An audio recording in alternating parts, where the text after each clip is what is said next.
성부와 성자와 성령의 이름으로 아멘.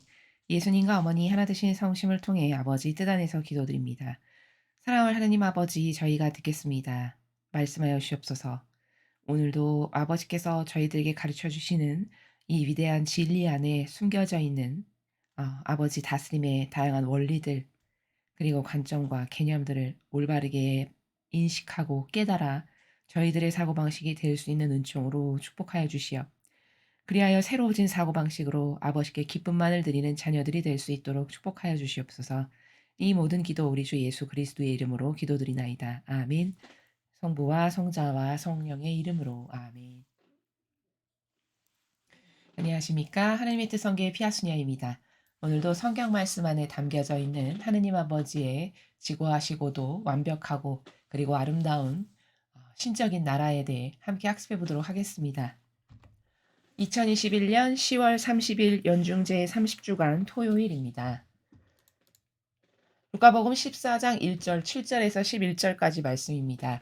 주님 영광 받으소서. 예수님께서 어느 안식일에 바리사이들의 지도자 가운데 한 사람의 집에 가시어 음식을 잡수실 때 일이다. 그들이 예수님을 지켜보고 있었다. 예수님께서는 초대받은 이들이 윗자리를 고르는 모습을 바라보시며 그들에게 비유를 말씀하셨다. 누가 너를 혼인잔치에 초대하거든 윗자리에 앉지 마라. 너보다 귀한 이가 초대를 받았을 경우 너와 그 사람을 초대한 이가 너에게 와서 이분에게 자리를 내드리게 할지도 모른다. 그럼 너는 부끄러워하며 끝자리로 물러앉게 될 것이다. 초대를 받거든 끝자리에 가서 앉아라.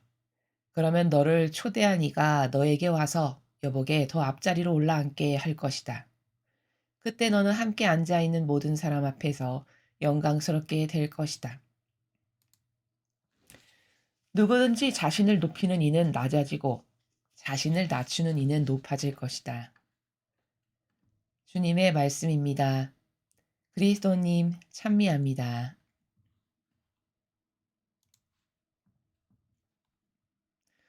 오늘 예수님께서 이 말씀하신 내용은 누구나 다 우리가 알고 있는 만고의 진리 중의 진리이죠. 특히 이 아버지와 예수님과 어머니를 사랑한다라고 하여 우리가 이 신앙을 가진 사람들이라면은 그래 겸손해야지. 하느님 앞에 정직해야지. 이런 것은 누구나 다 지식적으로는 알고 있는 내용이다라는 것입니다. 자, 그런데 그렇게 지식적으로 알고 있는 것과 실제적으로 이 내용이 나의 사고방식 안에 기본적인 개념, 그러니까 아예 하나의 길이 돼서 이 사고방식으로 사고하면서 살아가는가는 조금 다른 내용이죠. 모두가 다 지식을 알고 있다 해서 그 지식대로 실제적으로 사는 것은 어 특히 이 세상에서는 참 보기 드문 일이고 어려운 일이고, 그래서 우리는 특히 신앙인에게 중요한 가치 중에 하나, 덕목 중에 하나라고 이야기한다면 알고 있는 것을 행해서 열매 맺게 하는 것, 그것이 진짜 신앙인이다. 이러한 내용에 대해서도 많이 학습을 해왔습니다. 오늘 예수님께서 말씀하신 나라는 하느님 앞에 자신의 존재적 가치가 어떤 존재밖에 되지 않는지, 위대하신 우리의 아버지께서 가지고 계신 아름다운 많은 그 속성에 비하면 나는 얼마나 많이 부족하고 죄악의 가운데 살아가는 존재인지를 깨닫고 정직하게, 저는 이것밖에는 안 되는 존재임을 제가 알고 깨닫고 있습니다. 아버지 앞에 저는 이런 나라에서 살아가야 정직한 사람입니다. 이렇게 실제적인 인식을 할 줄 알아야 된다라는 것이죠.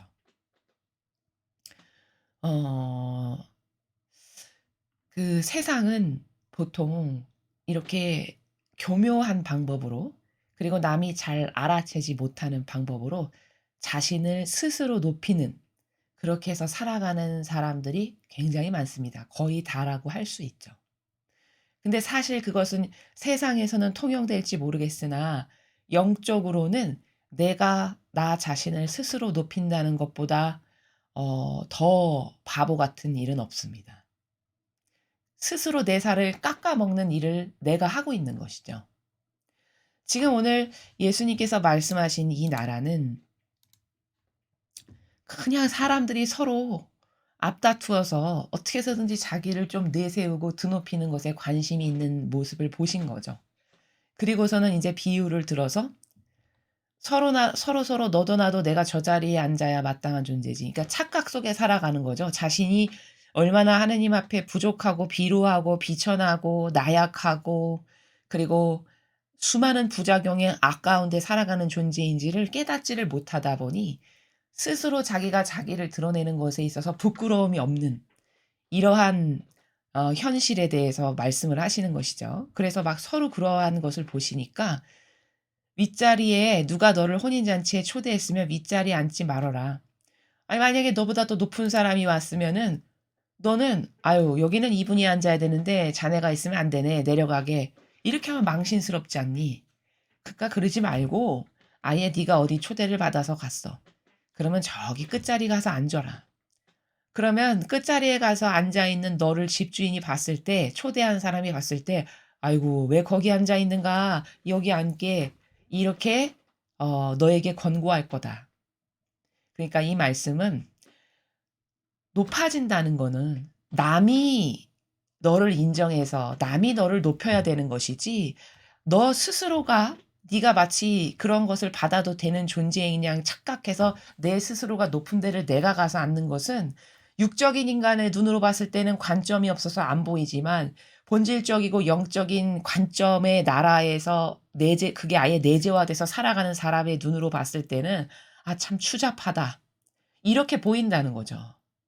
그러한 일을 왜 하니? 높이는 건 존경을 받는다는 건 남이 너를 인정하고 남들이 권고해서 "여기 앉으십시오. 여기 앉으십시오." 이렇게 해서 인정을 받는 것이 그것이 올바른 방식이지 네가 너 스스로를 높여서 '나는 이 정도는 되는 사람이지.' 이렇게 살아가는 것은 영적으로는 하나님이 보셨을 때는 그건 옳지 않고 네 살을 네가 깎아먹는 일이다. 이러한 내용을 지금 비유를 들어서 말씀을 하고 계십니다.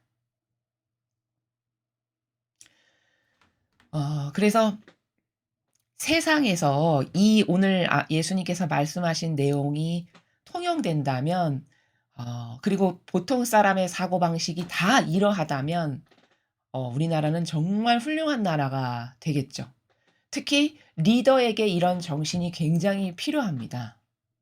리더라는 것은 직분상 한 나라의 국가의 대통령도 그렇고 수도회의 리더도 그렇고 교회의 리더도 그렇고 각계각층의 모든 공동체의 리더라는 그 직분은 내가 가장 마지막 자리에 스스로 자원해서 가서 그 나라에서 살면서 그 나라에서 나에게 맡겨 주시고 보내 주신 이들을 돌보는 그것이 리더의 올바른 정신이죠. 그쵸?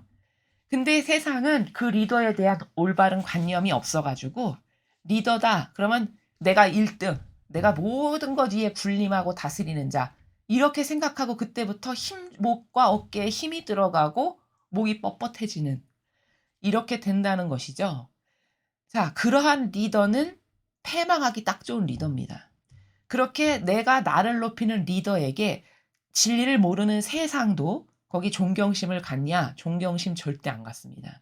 거기에 어떤 그 사람을 따르고 싶다. '아 나 저 사람을 좀 따라서 저 사람하고 하나 돼서 뭔가를 좀 이뤄 보고 싶다.' 이런 마음으로 함께할 사람 없습니다. 스스로 자멸의 길을 가는 거죠. 겉으로는 이야기 안 하지만 뒤에서는 뒷담화하겠죠. "야 저 사람이 리더라면서 저렇게 스스로 잘난 척하고 드러내기를 좋아한다. 저런 게 무슨 리더냐." 이러면서 말하지 않아도 다 느낀다는 거죠. 그래서 예를 들어 이러한 어떤 리더십이 훌륭한 리더십인가. 지금 제가 말씀드린 이 자신을 스스로 낮추고 정직해서 하느님 앞에 '아 나는 여기가 내 자리야. 내가 이 자리에서 아버지 앞에 어 아버지가 기뻐하시는 것만을 해야지.' 요러한 정신으로 무장된 사람이 리더가 돼야 되는 건데 세상은 어떤 사람을 리더로 뽑냐? 유려하고 부드러운 마귀. 남 앞에 겸손한 척하는데 진짜 겸손하진 않고 그 뒷속 의지는 완전 마귀적 의지.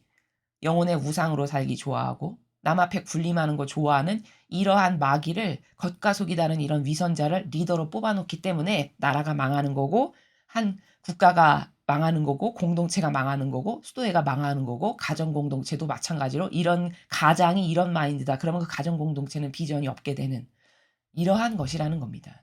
그 리더십에 탁월하고 훌륭한 퍼펙트한 리더십을 보여주신 분이 바로 예수님이시죠. 예수님의 리더십을 보면 어디를 가나 항상 자신이 마지막 자리고 끝이셨어요. 그렇죠? 어디서 그것을 알 수 있냐면 그 5천 명을 먹이신 기적 사건 같은 것을 보면 그 많은 양들을 다 돌보시고 제자들한테도 너희들도 수고했으니까 저쪽 한켠에 가서 좀 먹고 쉬어라.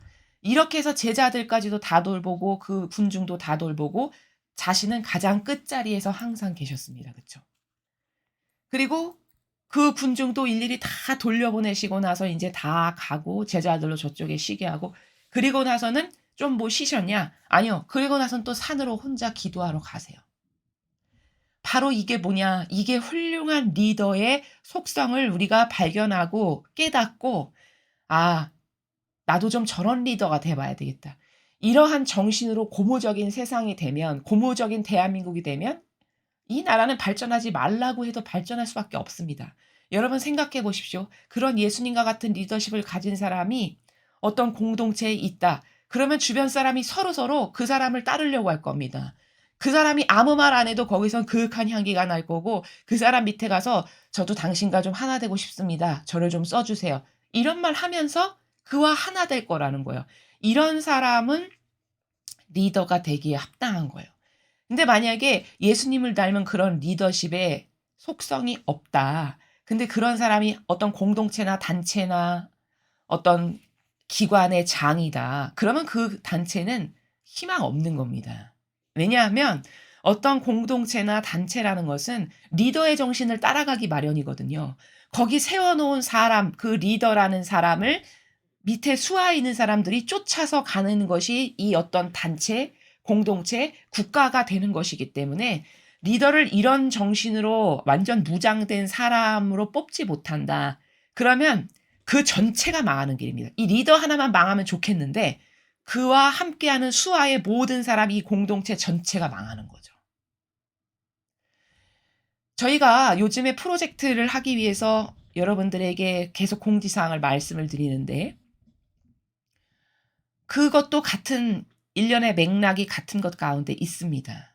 자, 이제 앞으로 몇 개월 후면은 우리나라가 대통령 선거를 하게 됩니다. 자, 그런데 이 나라가 지금 이 정도로 추락했는데 다시 발전하고 번영하는 새로운 국가로 재탄생하려면 이때 이런 진리를 알고 조금만 깨어 있으면 대통령 후보로 나오는 사람 중에 이런 공약을 해야 돼요. 예를 들어 제가 예시를 들어보겠습니다. 저는 월급 한 푼도 안 받고 이 나라를 위해서 한번 헌신해 보겠습니다. 제가 도전해서 이 나라를 다시 살려보겠습니다. 저에게 나오는 월급 단 한 푼도 안 받습니다. 저처럼 온몸을 불살라서 이 나라를 살리고 싶으신 분, 제가 먼저 빨개 벗고 뛸 테니까 저와 함께 같이 뛰실 분 동참하십시오. 누가 이렇게 멋있게 한번 각오를 다지면서 연설을 한다면 저라면 저는 거기에 동참합니다. 왜냐? 그 사람의 목표가 일단 훌륭하고 그 사람의 그 도전하고자 하는 목적성이 의로운 거예요. 그렇죠? 그리고 그 사람의 그 정의가 마음에 듭니다. 그럼 조금만 똑똑한 사람들은 조금만 생각할 수 있는 사람들은 누가 이렇게 앞장서 나서서 내가 먼저 앞장서서 나서서 희생할 테니까 내가 이 한번 불살라서 헌신해 볼 테니까 나랑 같이 할 사람 도전하자. 어디 다 같이 뭉쳐서 죽어가는 나라 한번 살려보자. 이렇게 공약을 걸고 내세우는 사람이 아무도 없어요. 이 대통령 후보들 중에. 이게 뭐냐? 성경을 몰라서 모든 만고의 이 세상을 살아가는 탁월한 삶의 다양한 원리들은 성경에 다 있습니다. 누가 이런 리더십을 가지고 그렇게 도전한다면 똑바로 깨어있고 조금만 똑똑하고 어떤 게 훌륭한 가치관인데 나는 훌륭한 가치관에 한번 도전하고 헌신하고 싶다. 이런 마인드 있는 사람이면 거기 다 동참합니다. 그런 동참하고 싶은 열의를 그 열정을 불살라 일깨울 수 있는 사람이 이런 사람이 곧 리더인 거고 그렇게 자기 목숨 하나를 바쳐서 내가 희생할 테니까 나랑 좀 함께 해보자. 이렇게 어떤 열정이 나오는 사람이 리더가 돼야 되는 거고 근데 그러한 자기 배제로 열정이 나온다? 그럼 그거 자체가 멋있죠. 그게 거시적이잖아요. 벌써 사람이. 어떤 그런 명분이 거시적이고 타당하고 누가 봐도 저기는 의인의 희생정신이 있고 이러면 그런 마음이 통하고 깨어있는 사람은 거기 하나 되고 도전하고 나도 좀 거기 동참해 봅시다. 저도 하겠습니다. 이렇게 된다는 거죠. 이러한 가치관을 모르고 이런 지혜와 슬기가 없는 우파가 너무 안타까운 거죠. 왜냐하면 이 세상에 이런 진리의 정신이 강물처럼 흘러서 대다수 사람들의 사고방식이 이런 오늘 리더라면 이런 정신이어야 되고 훌륭한 지도자를 뽑는 관점은 이런 관점으로 뽑아야 되고 이런 게 만약에 마인드에 있다. 그러면 지금과 같은 공약을 내세우면서 사람들이 마음을 확 끌어당기겠죠. 그렇죠? 그리고 그런 올바른 명분을 가지고 있는 사람을 사실 말을 안 해서 그렇지 대다수의 사람들은 쫓기를 원합니다. 그런 훌륭한 리더십을 갖고 있는 사람 밑에서 하나 되길 원한다고요. 그런 사람을 리더로 모시고 섬기는 것을 영예로 여길 사람들이 분명히 있다는 거죠. 그래서 이런 어떤 리더가 된다는 거, 어떤 공동체나 국가나 어떤 그룹의 장으로서 내가 수하의 사람들을 이끈다는 거는 그건 뻐기고 잘난 척하고 목에 힘주면서 어깨 의시대면서 내가 1등이고 니들은 다 내 밑에 이런 것을 하기 위해서 리더를 하는 것이 아니라 리더라는 것은 오늘 예수님께서 힌트를 주셨듯이 이 정신과 사고방식에 근거하자면 내가 가장 꼴찌의 끝으로 가서 나에게 보내주고 맡겨주신 모든 사람들을 다 끌어안고 포용하고 사랑할 줄 알며 그래서 그들 모두가 이 올바른 공정과 정의라고 하는 목적에 똘똘 뭉치고 하나 돼서 이끌어 나가는 그런 예수님과 같은 훌륭한 리더십을 가진 그런 사람이 이 나라의 대통령이 돼야 된다는 겁니다. 한 국가의 수장은 그런 정신이 아니고서는 국가의 리더로 뽑으면 안 된다는 거죠. 교회도 마찬가지입니다. 어느 공동체나 다 마찬가지고 일개 작은 소단위인 가정공동체의 가장도 그런 정신이 없으면 그런 가장에게 누가 존경하고 우러르는 마음을 갖겠습니까? 말을 안 해서 그렇지. 여러분 생각해 보십시오. 어떤 사람이 리더라는데 그냥 이기심과 자애심으로 자기밖에 모르고 자기 이득되는 거는 귀신처럼 챙기고 밑에 사람들은 있거나 말거나 쳐다도 안 보는 이런 마인드의 어떤 사람이 리더가 있다. 한번 추상해 보십시오. 이렇게 머릿속으로. 여러분 그런 사람 밑에 가서 함께 하나 되고 싶습니까? 하나 되고 싶다고 말하는 사람은 아무도 없을 겁니다. 그래서 이 사고방식이라는 건 정말 중요한 겁니다. 정신세계를 왜 배워야 되는 거냐면 정신세계가 맨날 그날이 그날 다람쥐 쳇바퀴 도듯이 어제나 오늘이나 내일이나 모레나 맨날 똑같은 사고방식과 정신으로 사는 사람은 거긴 더 이상 비전이 없는 겁니다. 그렇죠? 생각해 보십시오. 인풋과 아웃풋이 있는데 인풋이 달라져야 아웃풋이 달라지는 거 아니겠습니까? 근데 맨날 똑같은 사고방식이야. 들어가는 인풋이. 그럼 어떻게 열매가 되는 아웃풋의 결과물이 발전적이고 거시적이고 누가 봐도 정말 저긴 희망이 있다. 이런 열매가 어떻게 나올 수 있겠습니까?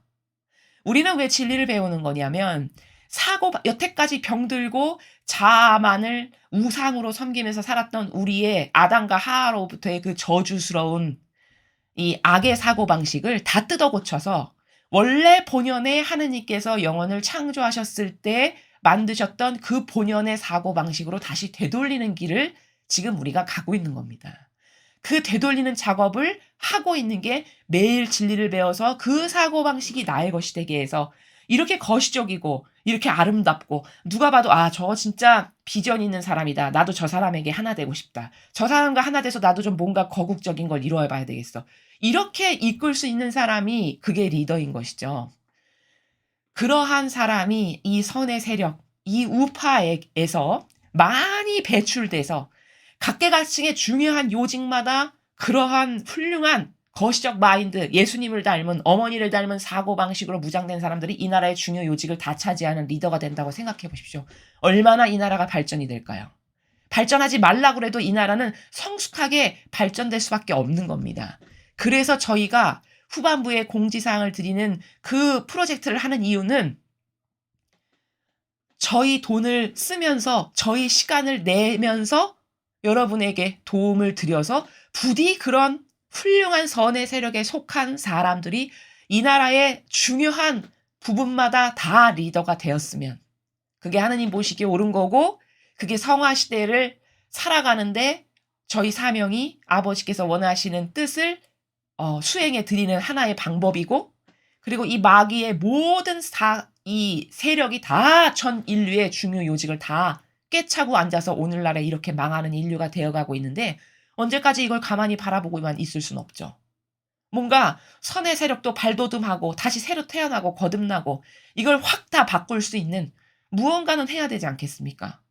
그래서 그러한 훌륭한 사고방식과 정신을 갖춘 사람을 양육시키고 그런 사람들을 교육하고 발전을 하게 하고 그래서 그들이 중요한 모든 자리마다 그들이 CEO가 되고 리더가 되게 하는 것. 그것이 선의 세력이 세상을 다시 아버지의 뜻으로 장악하고 이끌 수 있는 방법이다 해서 그런 프로젝트를 시도하는 겁니다. 여러분 성공은 어디에 달려 있다고 생각하십니까? 성공은 돈에 달려 있는 것도 아니고요. 연줄에 달려 있는 것도 아닙니다. 성공과 실패는 어디 달려 있는 거냐? 그건 순전히 사고방식에 달려 있는 겁니다.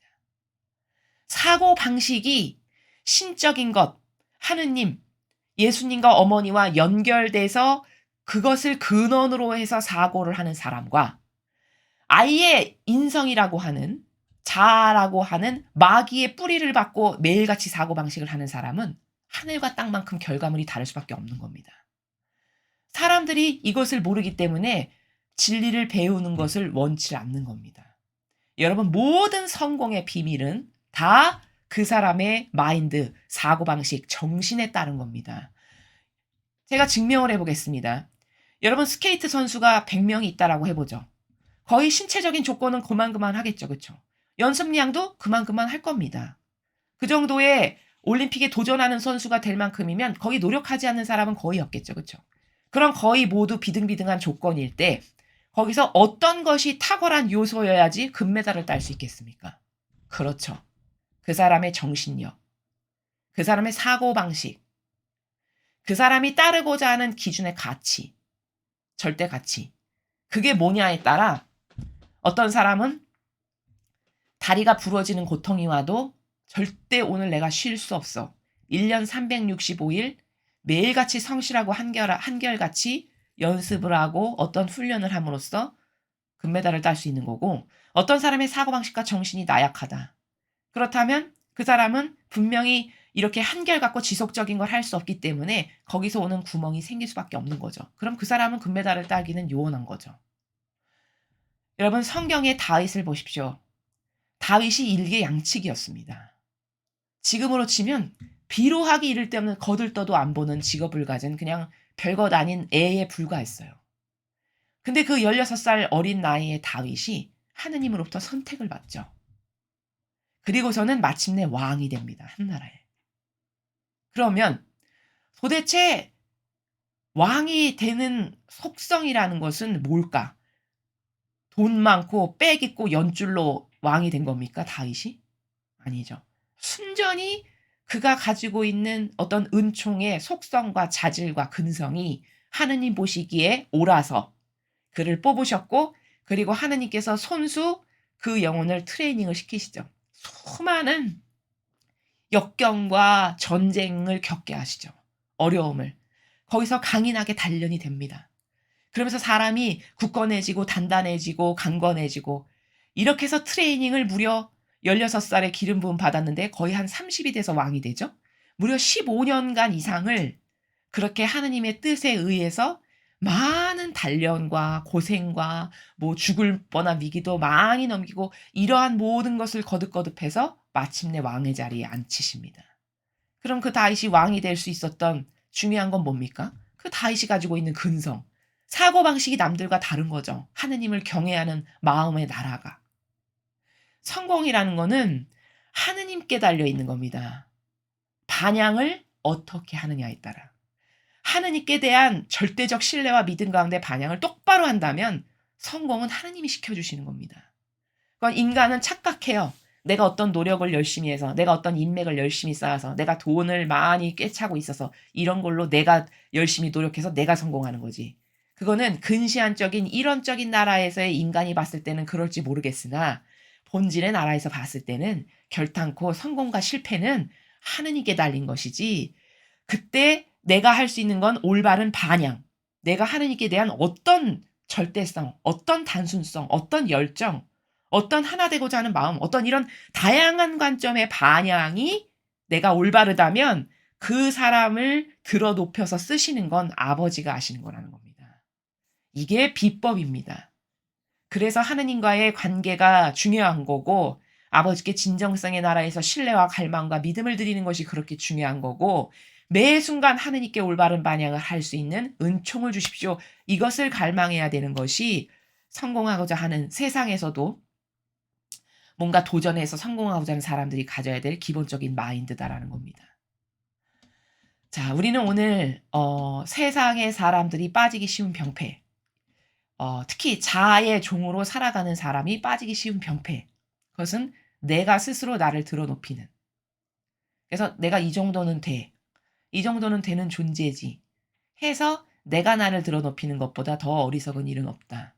그것은 하느님 보시기에 오히려 쟤는 쓰면 안 되겠다, 쟤는 리더 자격으로는 안 되겠다, 저렇게 자기를 드러내고 높이고 겸손이 없고 후아의 양들을 돌보는 마인드가 없어, 자기를 희생으로 의인의 정신이 없고 쟤는 안 되겠다, 오히려 그것만을 입증시켜드리는 시간이 되는 것입니다.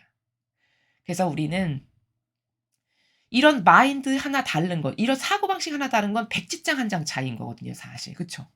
이게 무슨 뭐 100억 톤의 돌을 들어야 되는 것도 아니고, 뭐 엄청 무거운 큰 무게의 맷돌을 등에 짊어지고 가야 되는 일도 아닙니다.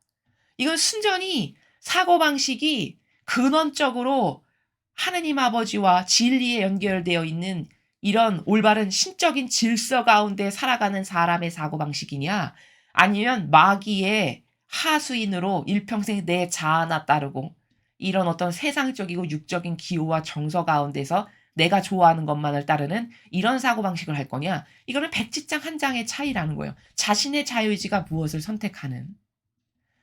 그렇기 때문에 이것은 어렵고 막 도전하기가 아무나 할 수 없고 그런 것이 아니라, 내가 올바른 것을 좋아하고 내가 정직하기를 바라면, 그런 사람이라면 누구나 구현할 수 있는, 그리고 성공과 실패라는 것은 오로지 하느님께 달린 것이고, 나는 그런 아버지께 올바른 반향을 할 때 나의 반향을 보시고 아버지께서 높이기도 하시고 낮추기도 하시고 쓰시기도 하시고 안 쓰시기도 하시는 이런 관계성이다.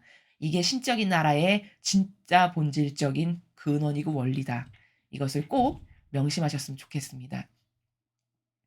공지사항을 말씀드립니다. 제가 앞에서 간단히 언급했던 바와 같이 저희 사명이 다양한 각계각층의 분야에서 성공, 세상적인 성공도 괜찮습니다. 어떤 뭐 사업이나 혹은 뭐 정치인이 되고 싶거나 다양한 분야가 있겠죠. 그것이 무엇이건 분야를 총망라해서 영적인 도전을 하는 것도 마찬가지고, 그것이 어떤 것도 괜찮습니다. 연령 불문, 성별 불문, 그리고 종교, 어떤 종교도 상관없이 그저 올바른 속성이 자신에게 있다라고 생각하시는, 즉 올바른 속성이라는 건 내가 성실할 수 있고 내가 도전에 대해서 열정이 있고, 그래서 누군가가 나를 좀 끌어줬으면 좋겠다라고 생각하시는 분들, 그런 분들의 지원을 받고 있습니다. 많은 분들이 지원하셔서 본질적인 하느님 아버지의 뜻 안에서의 성공적 열매라는 게 무엇인지를 직접 체험하실 수 있는 그런 분들이 많아지셨으면 좋겠습니다. 이상으로 2021년 10월 30일 연중 제30주간 토요일 복음회설을 마치겠습니다. 감사합니다.